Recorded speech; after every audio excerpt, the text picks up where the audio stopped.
Hello বন্ধুরা, গোপাল রান্নাঘর থেকে তোমাদের সাদর আমন্ত্রণ জানাচ্ছি। বন্ধুরা, আজকে দেখাচ্ছি আরেকটি ভর্তার রেসিপি। তোমরা আমার চ্যানেলের প্লেলিস্টে চলে যাও, ভর্তার অনেক রেসিপি পাবে। তার মধ্যে কিছুদিন আগেই আমি ডিম বেগুনের ভর্তার রেসিপিটা দিয়েছিলাম। আজকে আরেকটা বেগুনের রেসিপি দিচ্ছি, শীতকাল বাজারময় বেগুন। আর এই বেগুন তো খেতে ভালোই লাগে, রুটি ভাত যার সাথেই বলো না কেন খুবই ভালো লাগে এবং স্বাস্থ্যকরও বটে, কারণ বেগুনের অনেক খাদ্যগুণ রয়েছে। তো সেটা একটু অন্যভাবে করার চেষ্টা করছি। হয়তো অনেকেই করো, হয়তো অনেকেই করো না।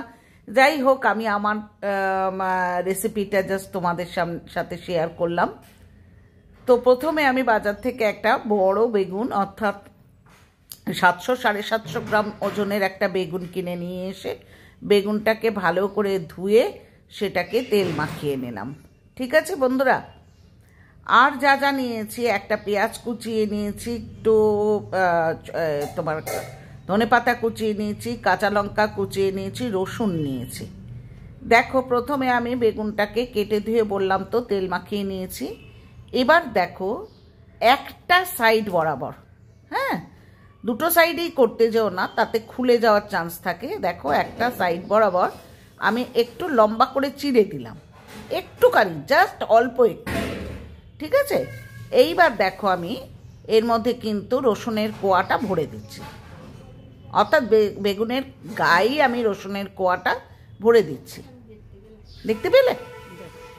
এরপর দেখো, ঠিক একইভাবে একই সাইডে, আমি কিন্তু পেছনের সাইডে যাচ্ছি না, কারণ পোড়ানোর সময় অসুবিধা হয়, খুলে খুলে পড়ে যায়। তো একই সাইডে দেখো, আমি আবার আর একটা জায়গায় লম্বা করে চিড়ে নিলাম। ঠিক আছে।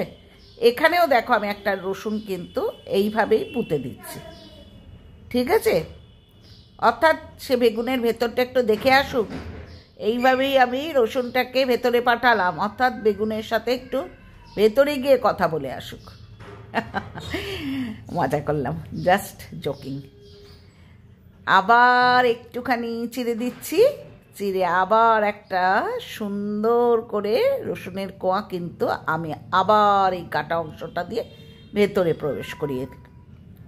এইভাবে আমি 4টি থেকে 5টি রসুনের কোয়াকে এরকম ছোট ছোট করে চিড়ে এক সাইডেই কিন্তু আমি গ্যাসটা জ্বালিয়ে টোস্টারের উপরে একটা বেগুন, অর্থাৎ এই রসুন সমেত, এবং একটা টমেটোকে আমি পোড়াতে দিয়েছি। অনেকেই এখানে কিন্তু লঙ্কাও পোড়াতে দেন, তো আমার বাড়িতে বলি না, হেলথ ইস্যু রয়েছে, টঙের সাহায্যে টমেটোটা হাত দিয়ে ধরবেন না, হাতটা পুড়ে যেতে পারে।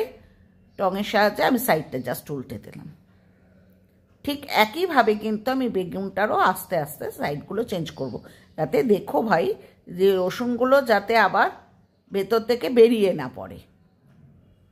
হয়ে গেল বেগুন পোড়ানো, টমেটো পোড়ানো। এরপর শুকনো কড়াইয়ে 2টো শুকনো লঙ্কা আমি ভালো করে ভেজে নিয়েছি। এবারে কড়াইয়ে আমি 2 থেকে আড়াই চামচ সর্ষের তেল দিয়েছি, কারণ ভর্তা মানেই সর্ষের তেল। 2টো শুকনো লঙ্কাকে এবার তেলে ভেজে নিচ্ছি। আগেরটা আমি শুকনো লঙ্কাটাকে আমি শুধু কড়াইয়ে ভেজে নিয়েছিলাম, এবার আমি তেলে ভেজে নিচ্ছি, ভেজে তুলে রাখলাম। দেখো, বেগুনের খোসাটা ছাড়িয়ে, টমেটোর খোসাটা ছাড়িয়ে এবং রসুনের কোয়াগুলো ভালো করে দেখে নেবে, কিন্তু এইবার দেখে নেবে যে পোকা টোকা নেই তো, কারণ বহু বেগুনের কিন্তু ভেতরে পোকা থাকে, তাই চামচ দিয়ে সরিয়ে সরিয়ে কিন্তু দেখিয়ে নিলাম। এবার আমি এই টমেটোটা আর রসুনটা দেখো একসাথে কিন্তু মেখে নিয়েছি, বেগুনটাকেও বোটা ছাড়িয়ে মেখে নিয়েছি। এবার শুকনো লঙ্কাটা ভাজার পর আমি যে বলেছিলাম না, 1টা থেকে 1.5টা পেঁয়াজ একটু কুচিয়ে দিও, সেই 1টা থেকে 1.5টা পেঁয়াজ কুচিয়ে দিয়েছি আর খানিকটা রসুন দিয়েছি। এরপর ওটা ভাজা হয়ে গেলে যে টমেটো আর রসুন যেটা মেখে রেখেছিলাম, অর্থাৎ পুড়িয়ে রেখেছিলাম যেটা, সেইটাকে ভালো করে ভেজে বেগুন পোড়াটা যেটা মেখে রেখেছি সেইটা দিয়ে দিলাম, দিয়ে ভালো করে নাড়াচাড়া করতে লাগলাম। ঠিক আছে। দেখেছো, বেগুন পোড়াটাকে আস্তে আস্তে দিয়ে দিচ্ছি। এরপর যেটা দেব সেটা হচ্ছে, বেগুন পোড়ায় কিন্তু খানিকটা নুন দিতে হবে, তাই না?